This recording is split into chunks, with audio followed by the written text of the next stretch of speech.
Fort Wayne Community Schools has been a part of this community for over about 170 years now. We are really an anchor in this community. We're a very diverse district, and we have a high rate of poverty, and we have a lot of, I think, 79 different languages spoken here. The assumption is that everybody understood our mission. No, they didn't. Everybody understood an instructional framework. No, they didn't. Everybody knew how to plan. No, they didn't. When you have 32,000 students and the number of thousands of teachers that we have and administrators, to deliver that message has been a major work. The biggest struggle came, I'm going to say about 5-7 years ago, when we had basically the state knocking on our door, trying to, take over a couple of our schools.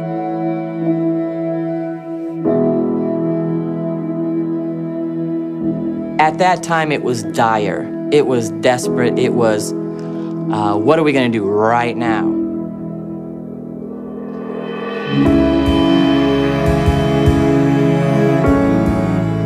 With all of those challenges, we have an opportunity to prove that it can be done. We've always cared about our kids.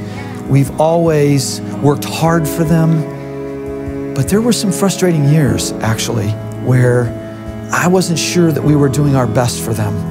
About 6 years ago, a new board was elected, and newness can create, I think, opportunities. Expectations for today, developing the capacity for leadership teams to model standards-based professional learning for their peers. We believe that our job is to provide students the education that will allow them to pursue whatever career they want. I'm asking you. Yeah. We wanted to focus our attention on making sure that each and every student in our district was learning at a high level, and we really felt the need to focus on the achievement gap. All right, nice job. But we have to begin with a challenge, and to me, I think it's our greatest challenge, of having adults who have the right skills, the right attitudes, the right knowledge to be able to understand that we don't do things in generalities here. We can't.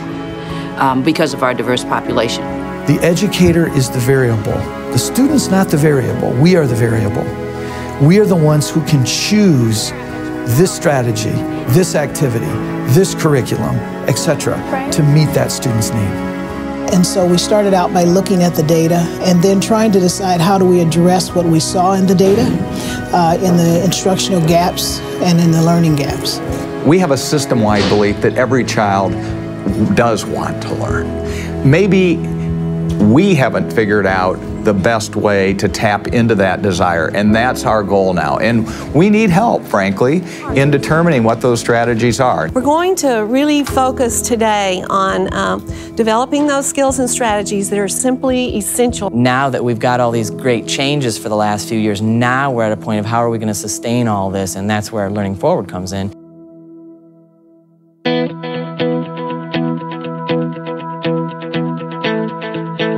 When you're trying to have consistent school improvement planning with 5,000 different definitions, you have chaos. The very first thing that I had to do was work on the culture of the district, beginning with myself. So with the help of the board, we developed some foundational pieces. Our superintendent has worked to make sure that we are aligned and what she calls from the boardroom to the classroom. I'm usually very critical of what we do at leadership and how it all rolls out, but I think people are starting to see how the pieces connect. If we truly want achievement to increase, if we really want students to be able to grow, we want teachers to be able to grow, we have to make sure that when we're addressing professional learning as a district. We're excited about being here today, and I want to remind you of a few things. One, we're in a course of study on how to help principals become more effective. Everybody remember that? Wendy came and talked to us about the need to really deepen their practices around professional learning, and they didn't have a very good handle on it, and would Learning Forward be interested in being a partner with them. It's called a tuning protocol because it tunes our practice, right? Helps us deepen our thinking about our own goals and how we intend to achieve those goals. We're trying to figure out ways to take all the good work that was happening in schools all the good support that was happening for principals and take that to scale. Faye, you've asked us to come here and help us work on this goal that you have for yourself, right? Would you tell us a little bit about the goal? We, with Wendy's support and encouragement, have worked on building a learning community of the district cabinet or the district leadership team. The levels of professional learning are pretty unique. We start with the cabinet working together with a few key department heads. And we really learn the standards and the protocols. We practice the protocols with one another, and we learn to model them. What is your theory of change around your coaches? Professional learning community and learning from each other and learning those strategies. And if we are able to then gain knowledge from one another, then we can change the instructional practices within the classroom. We have leadership, which is cabinet, and then we have what we call an academy. Back together again for our professional learning community. Today we're going to focus on the standard professional learning communities. That works with Learning Forward and is getting specific training around professional learning. Ramona asked me last time we were together if I would model the next protocol for you. One thing you saw today was you saw people in central office modeling some great strategies. They're practicing all that they're learning.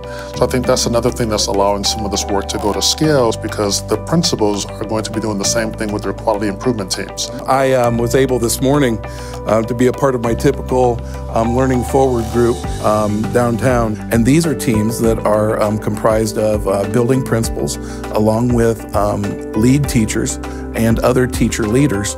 We looked at some things specifically around something called a tuning protocol, which is a way to examine a problem in a very specific, structured way. The QIT helps me set the direction for the school in terms of managing right now our school improvement plan. Our work tonight is primarily going to be around the 5th question, which, fortunately, is exactly what we had hoped to work on tonight, and that's a professional development plan. I appreciate just the alignment of what we do at school and what the district is doing. I think it increases collaboration among principals as well, because we're more all on the same page now, using all the same protocols. We believe, as a district, that there has to be a parallel process in our central office departments for whatever we're asking schools to do. We have to model it. We're not functioning as a silo. We're not doing things all on our own. It's common practice that we function collaboratively. I think the reason you'll see cross-collaboration between areas is that we know that the relationships that we have between different departments are how you get things done. We, as you all know, we have our budget examination team meetings coming up, and as part of that, we're going to use the tuning protocol for that process. I have a chief financial officer who can explain my academic plan. So when you have a chief financial officer who understands why you have to budget for teachers differently, because every school needs something different, that's the goal.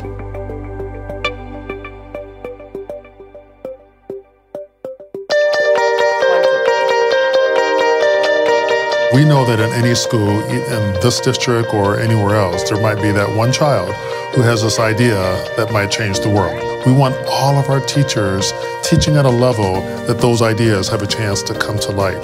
And so in order for that to happen, we know that our leaders are going to have to create the conditions in schools so that that kind of teaching can happen at scale. The learning communities have to grow and sustain themselves, and that can't be a top-down process. That's sort of has to be internal. So Learning Forward is here to basically help us as a district embed those processes in our work. We need each of our schools to understand that they are part of a system, that we don't succeed when 1 or 2 schools succeed.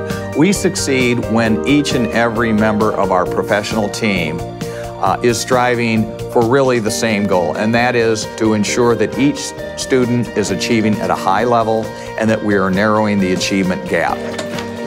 Everything that I could have dreamed that we'd be doing, we are doing now, and I can sit and watch people, and I'm in awe of the amount of input and the amount of how dedicated and committed they are to the work. it's not my work, it's our work, and we really are collective here. So, and I see that happening more and more as a district. It's little pieces at a time. There has to be a refocusing of why we're doing what we're doing ever so often. Any superintendent or leader who tells you they've overcome all of their difficulties is lying to you. Because every time you overcome one, another one takes its place. I think the thing that we have to do is to put processes and systems in place that allow you to always be aware of what the next challenge is going to be.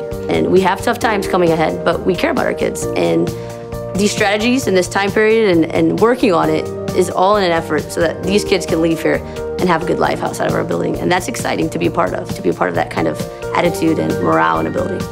Good enough means you can kick your feet up and sit back. There's never a time you can kick your feet up and sit back. All of us have to hold each other accountable. All right, get on board, let's go. And I think we're in the middle of it. I get impatient because I want us to be at the end of it.